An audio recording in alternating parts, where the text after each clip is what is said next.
Sir ನೀವು ಒಂದು ತಿಂಗಳಿಗೆ ಎಷ್ಟು ಸಂಬಳ ದುಡಿತೀರಾ ಅಂತ? ಸರ್ ನಾವು 15,000 ದುಡಿತೀವಿ ಸರ್. ಎಲ್ಲಿ ಕೆಲಸ ಮಾಡೋದು? ನಾವು ಕೇರ್ ಡೆಂಟಲ್ ಹಾಸ್ಪಿಟಲಲ್ಲಿ. ಕೇರ್ ಡೆಂಟಲಲ್ಲಿ?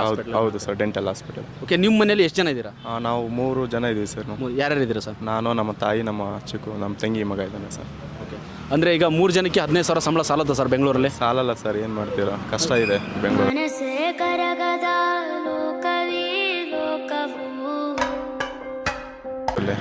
ಏನು ಮಾಡ್ತೀವಿ? ಅದು ಬಿಟ್ಟು ಮತ್ತೇನು ಮಾಡ್ತೀರಾ ಸರ್? ನಾವು ಸ್ವಿಗ್ಗಿ ಮಾಡ್ತೀವಿ sir, part time. Swiggy food delivery ಮಾಡ್ತೀವಿ ಸರ್. ಅಲ್ಲೇನಾರು ಕಷ್ಟ ಅನುಭವಿಸಿದ್ದೀರಾ? ಹಾಂ, ಅಲ್ಲಿಯೂ ಆಗುತ್ತೆ ಸರ್. ಒಂದೊಂದು ಸರ್ ಕಸ್ಟಮರು ನಾವು ಟೈಮ್ ಸರಿ ಕೊಡಲಿಲ್ಲ ಅಂದರೆ ಅವರು ಒಂಥರ ಮಾಡ್ಕೋತಾರೆ, ಬೇಜಾರು ಮಾಡ್ಕೋತಾರೆ.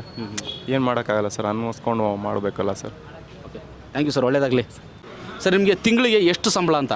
ಸರ್ ನಾವು 15,000 ದುಡಿತೀವಿ. ಹಾಂ. ಓಕೆ, ಎಷ್ಟು ಜನ ಇದ್ದೀರಿ ಮನೇಲಿ? ನಾವು ಒಂದು 6 ಜನ ಇದ್ದೀವಿ. ಓಕೆ, ಎಲ್ಲಿಂದ ಬಂದಿರೋದು? ಯಾದಗಿರಿಯಿಂದ.